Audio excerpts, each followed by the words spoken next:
বলেছেন বনি ইসরাইলে তিনটা লোক ছিল। কয়টা লোক ভাই? জোরে বলেন। তিনজন লোক সফর করছেন, রাস্তা দিয়ে হাঁটছেন, হঠাৎ কোন দিক থেকে ঝড় বৃষ্টি পানি চালু হয়ে গেল। লম্বা হাদিস ছোট্ট করে বলবো। পানি যদি হয় আশেপাশে বাড়ি আমরা দেখবো না? দেখবো না? গাছের তলাতে যাব না? কিন্তু শুনেন, যারা বৈজ্ঞানিক তারা বলছেন যখন ঝড় বৃষ্টি হবে খবরদার কোনো গাছের তলাতে দাঁড় হইও না। গাছের তলাতে দাঁড় হইও না, বিজলির খাম্বার পাঞ্জরে দাঁড় হইও না। যখন বৃষ্টি হবে মোবাইলে তুমি গল্প করিও না। কেন? ওই টাইম খানে সমাতে চমকা বিজলি পড়তে পারে আপনার গাছের উপরে। মোবাইলে আপনার কানেকশন আছে, আপনার ক্ষতি হইতে পারে, মোবাইল ফাটতে পারে। এই জন্য মোবাইলে গল্প করবেন না। এই সমস্ত জিনিস থেকে বাঁচতে হবে। তো এবার তিনটা লোক দেখছে ঝড় চালু হয়ে গেল, আশেপাশে কোনো জায়গাতে গাঁ গ্রাম বাড়ি কিছু দেখা যায় না। কোথায় লুকাবি রে? চল। নবী বলেছেন তিনজন লোক দৌড়াতে দৌড়াতে দৌড়াতে দৌড়াতে একটা গর্ত পেল, একটা খাল পেল, গর্ত পেল। গর্তের ভিতরে তারা ঢুকে গেল। এখন বৃষ্টি থামবে, আমরা চলে যাব। এই গর্ততে আমাদের জান বেঁচে যাবে, প্রাণ বেঁচে যাবে। ওরে আল্লাহ, আল্লাহর নবী বলেছেন যেমনই তারা গর্তের ভিতরে ঢুকে যাওয়া, পাহাড়ের উপর থেকে একটা পাথর গড়তে গড়তে গড়তে গড়তে, ওরে সুবহানাল্লাহ, ওই গর্তের মুখ কিন্তু বন্ধ হয়ে গেল। মানুষ বলে যে যেখানে বাঘের ভয় হয়, যে তাড়াতাড়ি করে পালাবো, ওই জায়গাতে বাঘ থাকতে পারে জঙ্গলে, ওইখানেই আপনার রাইট হবে কিংবা গাড়ি খারাপ হবে। জান বাঁচাবো বলে গর্ততে ঢুকলেন, সুবহানাল্লাহ, উপর থেকে পাথর গড়তে গড়তে গর্তের মুখ কি হলো? বন্ধ হয়ে গেল। এরা তিনজন গর্ততে পড়ে কইছে, আরে কি হলো রে ভাই রে? জান বাঁচাবো বলে এই গর্ততে ঢুকলাম, আর এখন গর্তের মুখ যে বন্ধ হয়ে গেল, কেমন করে বাড়াবি? এক কাজ করে ঠেল তিনজনাতে, হঠাৎ পাথরকে শক্তি লাগিয়ে তিনজনে ঠেললেন, কিন্তু এক ফোঁটা হিললো না, কিচ্ছু হলো না। এবার তারা তিনজন গর্ততে পড়ে পড়ে আফসোস করে বলছে কি, ভাইরে জীবনে বুঝি না আর মার মুখ দেখতে পাবো না, জীবনে মনে হয় আর ছেলে মেয়ের মুখ দেখতে পাবো না, জীবনে আকাশের আর মুখ দেখতে পাবো না, সূর্য চাঁদ দেখতে পাবো না মনে হয়, আর ছেলেরাকে ছেলে বলে মনে হয় আর রাখতে পাবো না। কারণ এই কবর আমাদের হয়ে যাবে, এই গর্ত আমাদের কবর হয়ে যাবে, এই গর্ততে আমরা থেকে মরে যাব, আর দুনিয়ার মুখ দেখতে পাবো না। আফসোস করে আছে। আর আফসোস হবে না ভাই? হবে না? হবে না? হবে। এবার নবীজি বলেছেন তিনজনের মধ্যে এক অপরকে বলা বলে শুরু করলো, আরে ভাই দুনিয়াতে আর কেউ নেই রে ভাই যে বাঁচাবে। যদি আমাদেরকে বাঁচায়, আমাদের হেফাজত করেন, কে করবেন? জোরে বলেন, কে করবেন? আল্লাহ। আরে ভাই দুনিয়াতে এরকম কোন নেকির কাজ করেছিস, ওই কাজটাকে বল, আল্লাহর সামনে রাখ, আর আল্লাহকে বল যে আল্লাহ এই কাজটা যদি তোমাকে খুশি করার জন্য করে থাকে, আল্লাহ এই মুসিবত থেকে তুই বাঁচিয়ে লাও। কারণ এই পাথর আমরা হটাতে পারি না, পাঞ্জর দিয়ে কেউ চলে যায় হেঁটে, ডাকলে শুনতে পাবে না, কিন্তু আল্লাহ তো শুনতে পাবেন, এই জন্য আল্লাহর সামনে রাখ। তিনজনের কথা বলবো না, তিনটার মধ্যে একটা লোকের কথা বলবো। তিনজনের মধ্যে একজন বলছেন, ভাইরে আমার একটা কাকাতো বোন ছিল। কাকাতো বোন বুঝেন? চাচতো বহিন যাকে আমরা বলি, চাচার বেটি। বলছে ভাই আমি ওকে খুব ভালোবাসতাম, প্যার মহব্বত করতাম, তাকে খুব ভালোবাসতাম তাকে। এবার আমার ভালোবাসার কারণে এতখানি ভালোবাসা হয়ে গেল যে আমার মন একবার জাগলো, আমার মনের আকাঙ্ক্ষা উঠলো যে আমি একবার তার সাথে জিনা ব্যভিচার করব, মনের আকাঙ্ক্ষা আশাটা পুরা করব। এতখানি পর্যন্ত পৌঁছে গেলাম, কিন্তু আমার কাকাইতো বোন রাজি হয় না, আমার কথা শুনে না। একদিনকার ঘটনা, আমার কাকাইতো বোন আমার কাছে এসেছে, আসার পর বলছে ভাই রে কিছু টাকার দরকার আছে, ভাই টাকা দাও, খুবই দরকার আছে, টাকা না নিতে গেলেই হবে না। কিন্তু লোকটা বলছেন গর্ততে পড়ে, ভাই আমি কিন্তু সুযোগ পেলাম যে এই তালি তাল, ঠিক আছে তোকে টাকা দিব, কিন্তু একটা শর্ত আছে। বলছে কি? বলছে একবার তোকে আমার পাঞ্জরে থাকতে হবে, আমার কথা মানতে হবে। আমার কাকাইতো বোনের কাছে এমনই মজবুরি যে আমার কথাতে রাজি হয়ে গেল, কারণ তার টাকার দরকার আছে। রাজি হয়ে গেল, কথাবার্তা ফিট হয়ে গেল, অমুক দিন অমুক টাইম অমুক জায়গাতে আমাদের দুইজনের মিলন হবে। ওরে সুবহানাল্লাহ, দয়ার নবী বলেছেন ওই লোকটা গর্তে বসে বসে দুজন বন্ধুর সামনে নিজের ইতিহাস নিজের ঘটনা বয়ান করেছেন। ভাইরে, আমার কাকাতো বোনকে যেটা টাইম দেওয়া ছিল, সময় দেওয়া গেছিল, ওই টাইম হিসাবে আমার কাকাতো বোন হাজির হয়ে গেল, আমিও তাকে হাজির হয়ে গেলাম, ওই জায়গাতে দুইজন হয়ে গেলাম। এবার কথাবার্তা মতো আমরা দুইজন নিজের কাজে আমরা এগিয়ে গেলাম, কত কাছে হয়ে গেলাম। সুবহানাল্লাহ, আমার উলামায়ে কেরাম বসে আছেন, জিজ্ঞাসা করবেন। আল্লাহ রাসূল বলেছেন যেমন স্বামী স্ত্রীতে মিলন করে, পুরুষের দুটো পা, পুরুষের দুটো জাং, আর নারীর দুটো দাং, নারীর স্ত্রীর দুটো জাং, চার জাং যখন কাছে হয়ে যায়, এই চার যখন জাং, চারটা রান যখন এক জায়গাতে হয়, স্বামী স্ত্রী কতখানি কাছে হয় বুঝতে পারছেন। আল্লাহ রাসূল বলেছেন ওই লোকটা বলছেন, ভাই রে, আমার কাকাতো বোনের সাথে আমি মিলন করার জন্য এত কাছে হয়ে গেলাম, এত কাছে হয়ে গেলাম, আমার দুটা জাং, আমার কাকাতো বোনের দুটা জাং, চার জাং কিন্তু এক জায়গাতে হয়ে গেল। এবার আমরা কাজ শুরু করতে যাব। এরকম টাইমে আমার কাকাতো বোন কাঁদতে লাগলো, চোখ দিয়ে ঝরঝর ঝরঝর করে পানি ঝরতে লাগলো। এইবারে আমি তাকে জিজ্ঞাসা করলাম, বোন রে তুমি কেন কাঁদো? তোমার সাথে আমি জবরদস্তি করিনি, রাজি খুশিতে তুমি আমার কাছে এসেছো, কি ব্যাপার তুমি কাঁদো কেন? কান্দার কারণটা কি? এবার লোকটা গর্ততে পড়ে পড়ে বলছেন, আল্লাহ, আমার ভাইরা শোনো, ওই আমার কাকাতো বোন আমাকে বলতে লেগেছে, ভাই রে, যে কাজটা তুমি করছো এটা ঠিক কাজ নাই রে ভাই। এই ভাই, যে টিপে তুমি খোলো, যে বোতলের মুখ তুমি খোলো, এটা শুধু অধিকার আছে আমার যে স্বামী হবে, যে আমাকে মোহর দিয়ে বিয়ে করবে, আমি যার স্ত্রী হব, যে আমার স্বামী হবে, ওরে শুধু এটা হক, ওই ছাড়া দুনিয়ার এটা কোনো মানুষের জন্য জায়েজ নয়। ভাই রে, তুমি যে আজকে আমার সাথে এই কাজটা করছো, দুনিয়ার কোনো মানুষ না জানতে গেল, দুনিয়ার কোনো মানুষ দেখতে না গেল, আল্লাহ জানছেন, আল্লাহ দেখছেন। এই জন্য ভাই আমি তোমাকে বলি, আমার এই ঠেবে তুমি খুলিও না, আমার শুধু তুমি ব্যভিচার করিও না ভাই, তুমি আল্লাহকে দেখে ভয় করো। নারে তাকবীর! কাকে দেখে ভয় করতে বললেন? জোরে বলেন, আল্লাহকে দেখে ভয় করো।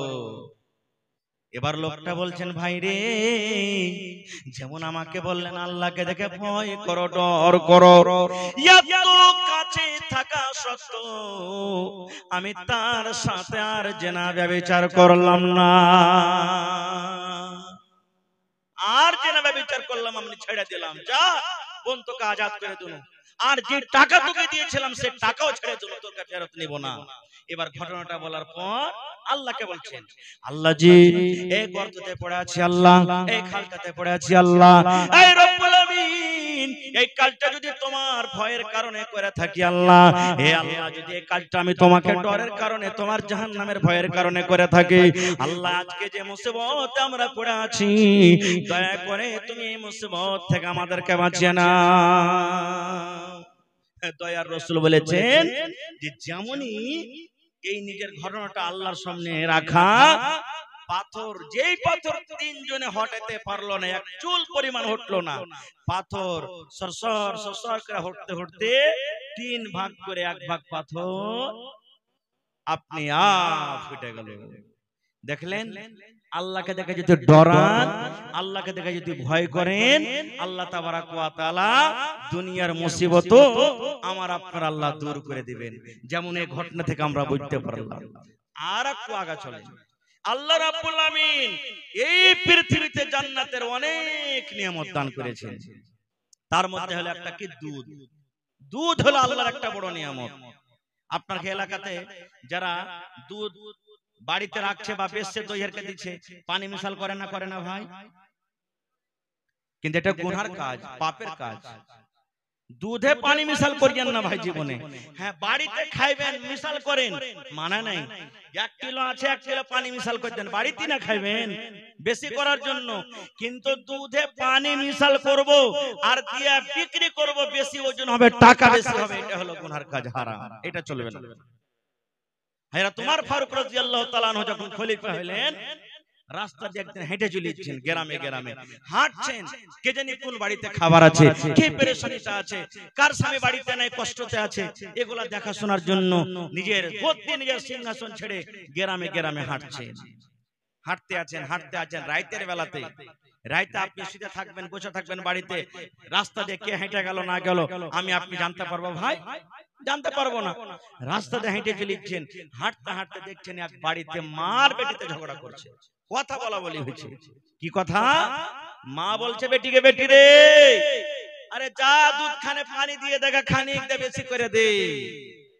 মা বলছেন বেটিকে, বেটি যা দুধ খানে পানি মিশাল করে দে, দুধ খানে পানি মিশাল দিয়ে দিবি তো বেশি হবে, ওজন হবে। এবার বেটি কি বলছেন, মাগে কেমন কথা বলছিস, দুধে কি পানি মিশাল করতে হয়? তোমার ফারুকের মুখ থেকে শুনিসনি যে দুধে পানি মিশাল করতে হবে না, এটা হলো গুনার কাজ, পাপের কাজ, এতে গুনাহ হবে, আমি পারবো না এটা কাজ করতে। এবার মা তখন বলছেন, বেটি রে এখন উমর ফারুক দেখতে পাই না, উমর ফারুক কিন্তু এখন শোনে না, উমর ফারুক এই জায়গাতে নাই, যারা বেটি যা যা যা আর দুধে তুই পানি মিশাল করে দে, যা। উমর ফারুককে দেখতে পাই না এখন, আর উমর ফারুক এখানে নেই, ও জানতে পারবে না আমরা কি করব না করব, যা পানি তুই মিশাল করে দেগা। কিন্তু উমর ফারুক রাদিয়াল্লাহু তাআলা আনহু তাদের দরজাতে দাঁড় হয়ে শুনছে।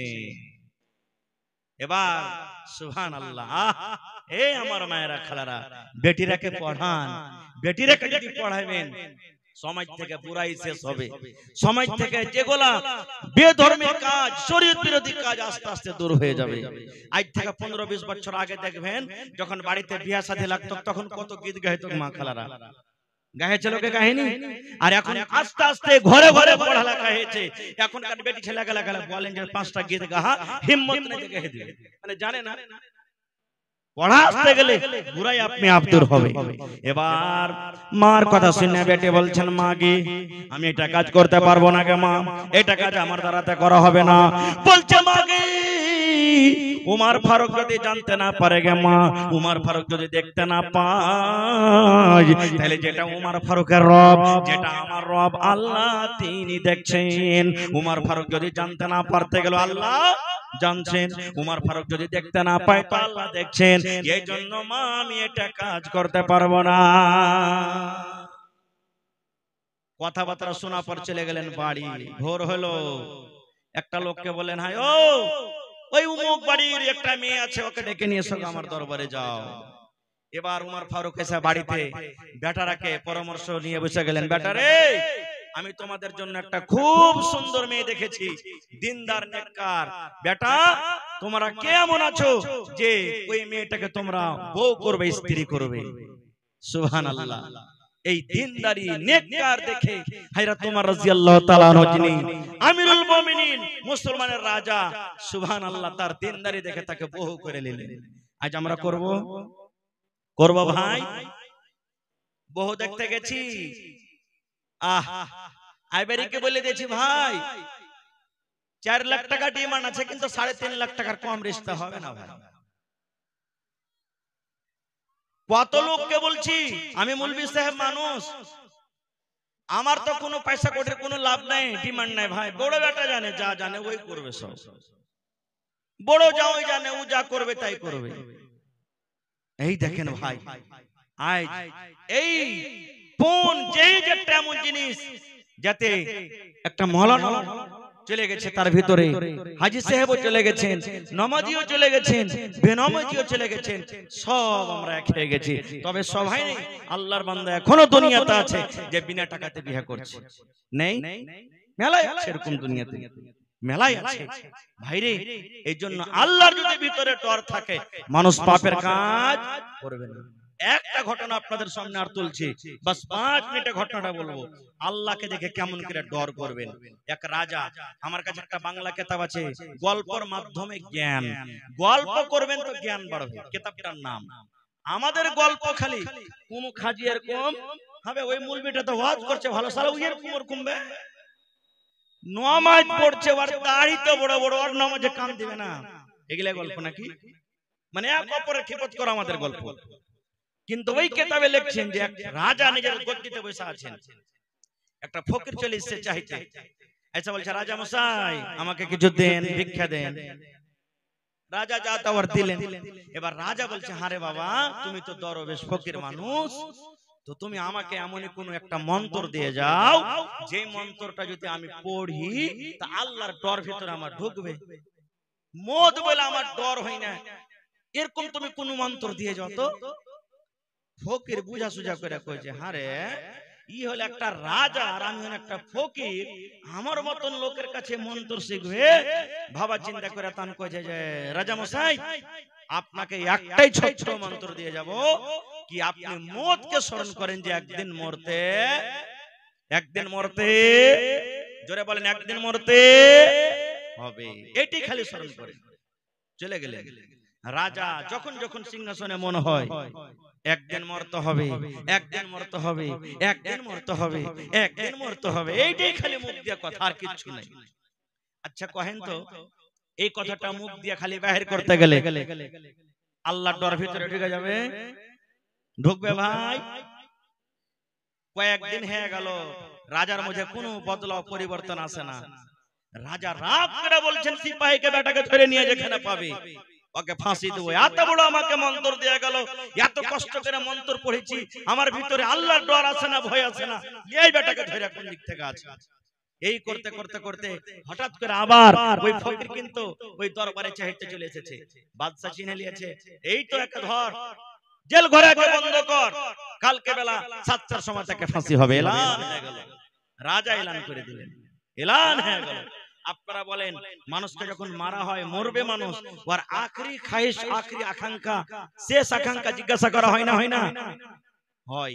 তাকে ডাকা হলো, তার স্ত্রী এসে রাজার পা ধরে নিয়েছে, যে রাজা মশাই আমি গরিব মানুষ, আমার স্বামী ভিক্ষা করে আমরা খেতে পাই, দয়া করে মাফ করে দেন, তার দ্বারাতে ভুল হয়ে গেছে। বলছে না একে ফাঁসি হবে তো হবে, ফাঁসি হবে তো হবে।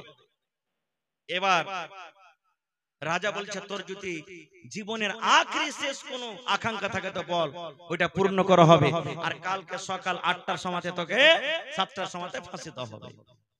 এবার দেখেন দরবেশের আকাঙ্ক্ষা। এবার দরবেশ বলছেন ও জাহাপানা রাজা মশাই শোনেন, কালকে সকালে আপনি আমাকে ফাঁসি দিয়ে দিবেন, আমি মরে যাব, দুনিয়া থেকে চলে যাব, কিন্তু রাজা মশাই আজকে বেলা 12টা বাজছে, এই 12টা থেকে নিয়ে কালকে সকাল 7টা পর্যন্ত আপনার এই গদিতে আমি বসবো, আমি রাজা হব, আর আমার মতন আপনাকে ফকির হইতে হবে। এটা আমার আখরি খায়েশ, যে আমি 12টা দিন থেকে নিয়ে সকাল 7টা পর্যন্ত আমি আপনার এই সিংহাসনে বসবো, এই তাজ আমি কিনবো, আর আমার মতন আপনাকে সাধারণ ফকির হতে হবে। বলছেন না এটা করা হবে না, বলছেন আপনি ওয়াদা করেছেন যে তোর আখেরি খায়েশ পুরা করা হবে, আপনাকে এটা পুরা করতে হবে। কি করবে? লে বেটা ফকির যা। রাজার তো আরো পারা গরম হয়ে গেল, হ্যাঁ যে তুই রাজা হবি আমাকে ফকির করবি, ঠিক আছে 7টা পর্যন্তই না, ঠিক আছে বেটা লে তুই গদিতে বস। যেমনই গদিতে বসলেন, রাজা হলো কি ফকির, আর একটা ফকির হলো কি রাজা। যেমনই সিংহাসনে বসলেন, পট করে একটা উজিরকে বলছেন এই দুনিয়াতে ঢোল পিটা দাও, যাও দুনিয়াতে কোন গ্রামে এমন একটা 18-20 বছরকার একটা যুবতী সুন্দর মেয়ে ছেলে যার রূপের কোনো কমি নেই, ওকে ধরে নিয়ে এসো, ধরে নিয়ে এসো, ওকে যাও। চলে গেল একটা সুন্দর মেয়ে ছেলে। আপনারা জালসা করেছেন, জিলাপি ওয়ালা এসেছে, পাঁপড় ওয়ালা এসেছে, আইসক্রিম ওয়ালা এসেছে, আচ্ছা জানা আসেনি? এরকমই ঘটনা ঘটেছে, কত লোক কত কি বিক্রি করতে এসেছে, আর একটা লোক মুখ ফালি চিনিয়া বাদাম বিক্রি করতে এসেছে। ভাই ট্রেনে দেখবেন যারা দিল্লি সফর করেছেন, চিনিয়া বাদাম বেচবো তা আধখানি মুখ দিয়ে কথা কইবে, আধখানি চিনিয়া বাদাম, চিনিয়া বাদাম, টাইম পাস বলে না? হ্যাঁ, ও এরকম করতে করতে মজলিস হাজির হয়ে গেছে। এবার ওই নতুন রাজা যে ফকির বলছে একটা উজির, এই বেটাকে ধরো, একে জেলে বন্ধ করো, কালকে 6টার সময় তাকে ফাঁসি হবে, আমার এটা আদেশ, আমাকে 7টাতে হবে, একে কাটাতে হবে, 6টাতে হবে, যাও ধরো একে জেলে বন্ধ করো। ওই কটকটিওয়ালা মুখ ফালিওয়ালার স্ত্রী এসে পা হাতলে পড়ে গেছে, জাহাপানা মাফ করে দেন, আমি গরিব মানুষ, মাফ করে দেন। বলছে না একে 6টার সময় ফাঁসি দেওয়া হবে। জেলে বন্ধ হয়ে গেল, সন্ধ্যা হয়ে গেল, সুন্দরী মেয়ে ছেলেকে বাদশার সামনে হাজির করে দেওয়া হলো। এবার নতুন রাজা ওই মেয়ে ছেলেটাকে বলছেন, ও আল্লাহর বান্দি, তোমাকে একটা কাজ করতে হবে। বলছে এখন কয়টা বাজলো? বলছে এখন সকাল, এখন সন্ধ্যা 6টা হয়ে গেল। বলছে আল্লাহর বান্দি, এই জেল ঘরে, ঘরের ভিতরে একটা চিনিয়া বাদামওয়ালাকে বন্ধ করা আছে, একটা কটকটিওয়ালাকে বন্ধ করা আছে রে আল্লাহর বান্দি। একটা চিনিয়া বাদামওয়ালাকে ঘরের ভিতরে বন্ধ করে দেওয়া হয়েছে। সকাল 6টার সময় তাকে ফাঁসি দিয়ে দেওয়া হবে। সকাল 6টার সময় তাকে ফাঁসি দিয়ে দেওয়া হবে। আল্লাহর বান্দি, এখন সন্ধ্যা 6টা থেকে নিয়ে সকাল 6টা পর্যন্ত একবার তার সাথে তোমাকে জেনে ব্যভিচার করতে হবে। তাকে তোমার রূপে, তোমার মায়ার জালে তাকে ফাঁসাইতে হবে। যাও ওই ঘরের ভিতরে তুমি চলে যাও, যত টাকার দরকার তোমাকে টাকা দেওয়া হবে, কিন্তু তোমার রূপে একবার তাকে নিয়ে আসতে হবে, তোমার জালে তাকে একবার ফাঁসাইতে হবে। ভাই, সুন্দরী মেয়ে ছেলের জাল থেকে বাঁচাটা সহজ যে ভাই, বাঁচাটা সহজ। সুবহানাল্লাহ, ইমাম ডগমগি যাবে ভাই, হবে না? ইমাম ডগমগি যাবে। সুবহানাল্লাহ। এবারে পাঠিয়ে দিলেন ঘরে কটকটিওয়ালা, কেহ নাই, অন্য মানুষ। আরে মেয়ে ছেলেটাকে সুন্দর ভালো কাপড় পিন্দে ঘরের ভিতরে ঢুকিয়ে দিলে। আর রাজা বলে দিলেন, এই আল্লাহর বান্দি, যত টাকার তোমার দরকার সকালে তোমাকে মোহমাঙ্গা টাকা দিয়ে দিব, কিন্তু একটা কাজ তোমাকে করতে হবে। কি? যে এই সন্ধ্যা 6টা থেকে নিয়ে সকাল 6টা পর্যন্ত একবার তোমাকে নিজের জালে তাকে নিয়ে আসতে হবে। মেয়ে ছেলেটা হাসতে বলছে, আল্লাহ যত আমাকে রূপ দিয়েছে, 1 সেকেন্ডের কাজ এটা, আমার 1 মিনিটের কাজ। যে ঠিক আছে যাও। তারা দুজন চলে গেল। এবার নতুন রাজা পুরাতন রাজাকে বলছে, রাজা মশাই, আজ আপনাকে বিছানা শুতে দেব না, চলেন আমার সাথে। বলছে কোথায়? বলছে আমরা ওই ঘরের ভিতরে একটা জানালা আছে, একটা সুন্দর একটা ছেত্র আছে ছোট্ট করে, ওই ছেত্র দিয়ে আমরা দেখবো যে তারা দুইজন ঘরের ভিতরে কি করছে। হ্যাঁ, পুরাতন রাজা বলছেন, আল্লাহ তোর চক্করে পড়ে কি ভেজাল লাগলো। ঠিক আছে চল। চলে গেল। ওরা কিন্তু দুজন জানে না ঘরের ভিতর থেকে যে দুইজন রাজা আমাদেরকে দেখছে। এবার ওই মহিলা, ওই বেটি ছেলেটা, এবার ওই ছেলেটাকে বলছে, রে চিনিয়া বাদামওয়ালা, এই কটকটিওয়ালা, আমি একটা সুন্দর মহিলা, সুন্দর বেটি ছেলে, আয় তুই আমার কাছে একবার আয়, আমার কাছে তুই আয়, আমার সাথটা তুই নিয়ে নে, আমার কাছে থেকে তোর মনের আকাঙ্ক্ষাটাকে একটা পূর্ণ করে নে। এবার চিনিয়া বাদামওয়ালা বলছেন, না না না না না না, আমি এটা কাজ করতে পারবো না, আমি তোমার সাথে যাব না, আমি তোমার কথা শুনবো না। এই করে করে রাত 2টা হয়ে গেল, 3টা হয়ে গেল, ফজরের আযান হয়ে গেল। আসসালাতু খায়রুম মিনান নাওম, ফজরের আযান হইতে লেগেছে। এবার ওই মেয়ে ছেলে বলছে, চিনিয়া বাদামওয়ালা রে, সকাল 6টাতে তোকে ফাঁসি হয়ে যাবে, জীবনের সাজটা তুই একবার নিয়ে আলে রে। আমি একটা কে জিনিস, আমি একটা কেমন মাল, আয় তুই আমার কাছে আয়, একবার সামান্য জেনা করে নে। আর তুই জীবনে কোনোদিন স্ত্রীর মুখ দেখতে পাবি না, স্ত্রীর কাছে থাকতে পাবি না, আয় আয় আয়, শেষ দেখা আমার কাছে তুই করে নে। এরকম ভাবে কান্নাকাটা করে, কিন্তু ওই লোকটা চিনিয়া বাদামওয়ালার চোখ দিয়ে ঝরঝর ঝরঝর করে পানি ঝাড়ার বলে, আল্লাহর বান্দে রে, তুমি আমার কাছ থেকে দূরে থাকো, দূরে থাকো, কারণ তোমার সাথে আমি এই পাপ করতে পারবো না। আর নতুন রাজা, পুরাতন রাজা গোটা রাত কেটে গেল, তারা ওই সুরাক দিয়ে, ছিদ্র দিয়ে তারা কিন্তু দেখে। এই করতে করতে যখন সকাল 6টা হইতে লাগলো, ওই টাইমখানে তখন মেয়ে ছেলেটা বলছে, আল্লাহর বান্দা, গোটা রাত কেটে গেল, তুমি আমার সাথে একবারও কেনে এলে না, আমি কেমন জিনিস তুমি আমাকে দেখলে না। এবার চিনিয়া বাদামওয়ালা বলছে, এরে আল্লাহর বান্দি, জীবনে কত গুনাহ করেছি, পাপ করেছি, আমার সামনে মত হাজির হয়ে গেছে, আমার সামনে মত খাড়া হয়ে আছে, আমাকে সকাল 6টার সময়তে ফাঁসি হয়ে যাবে। আজকে রাতের বেলাতে তোমার সাথে যদি আমি জেনা ব্যভিচার করি, আমি গুনার হালাতে যদি আল্লাহর দরবারে চলে যাই, আল্লাহ আমাকে জিজ্ঞাসা করবে, বান্দারে, জীবনে তুমি কোনোদিন নেকির আমল করনি, নেক কাজ করনি, গুনাতে তুমি ডুবে থেকেছো, আর মরার টাইমে মত তোমার সামনে আছে, তবে একটা গুনাহ থেকে তুমি বাঁচতে পারলে না। না না, আমি এটা কাজ করব না, আমি জীবনে কত গুনাহ করেছি, কি করেছি আল্লাহ জানে, আমি আল্লাহর কাছে মাপ চাই, আর আমি মতকে সামনে দেখে আল্লাহর ডরে, আল্লাহর ভয়ে তোমার সাথে আমি জেনা ব্যভিচার করতে পারবো না। রাত কেটে গেল, 6টা হয়ে গেল।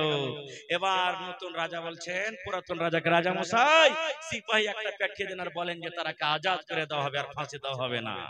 এবার ঠিক 7টা যখন বাঁচলো, ওই ফকির নিজের তাজ, নিজের সিংহাসন পুরাতন রাজার মাথাতে দিয়ে ওকে হাত কান ধরে গদিতে বসে বলছেন, মহারাজ আমার টাইম 7টা হয়ে গেছে, আপনি এখন আমাকে ফাঁসি দিয়ে দেন, আপনাকে আর রুখবো না।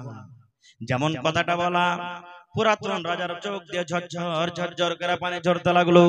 এবার পুরাতন রাজা বলছেন, এরা দরবেশ, তুই এরকম করে আমাকে বুঝাবি, আমি জীবনে কোনোদিন ভাবতে পারিনি রে, ভাবতে পারিনি।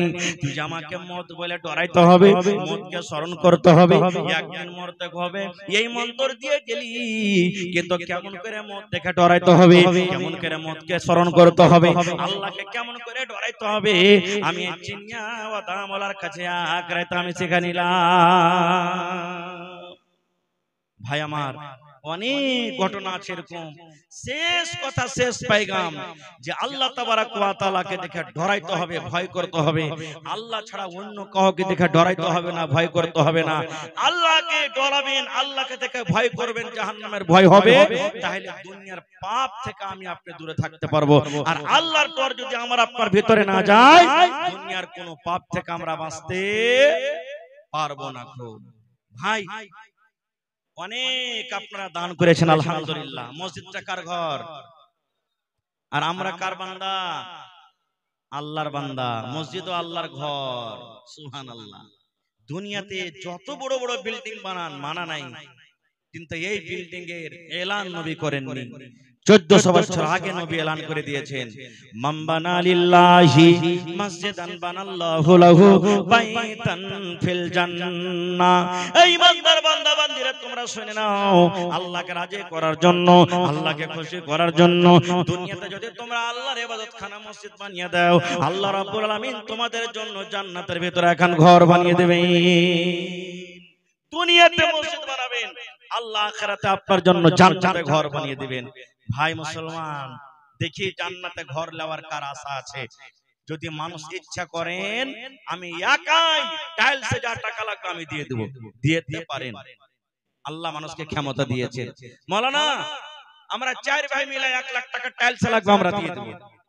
দেখি কোন একটা আল্লাহর বান্দা খাড়িয়া জানতে এরকম কোন মার্দে মুজাহিদ, মাওলানা 1 কাঠা জমিন বিক্রি করে যা টাকা হবে আমি দিয়ে দেব মসজিদে, মাঠের হোক, বছর জমিন হোক, চষদ হোক, যে কোনো জমিন হোক, মাওলানা 1 কাঠা জমিন বিক্রি করে যা টাকা হবে আমি মসজিদে দিয়ে দেব। দেখি এরকম কোন আল্লাহর বান্দা বান্দি আছেন? দেখি কোন আল্লাহর বান্দা বান্দি আছেন 1 গাড়ি বালু কিংবা সিমেন্ট কিংবা 1 কুইন্টাল রড কিংবা 1000 ইট দান করতে পারবেন? একটা লোক কম করে বিসমিল্লাহ করেন। দেখি কোন আল্লাহর বান্দা আছেন এই মজলিসের মধ্যে? ছোট বড়, মা, খালা, দাদি, নানি, মায়েরাকে বলবো, গলার হার, নাকের নাকমণি, হাতের আংটি, পার পায়াল, দেখি কোন আল্লাহর বান্দি আছেন আমাকে দিবেন। এই রাতের বেলাতে আল্লাহর দরবারে দোয়া করব, কে জানি আল্লাহ কখন কার দোয়া কবুল করবেন। বলেন আছে নাকি এখানে?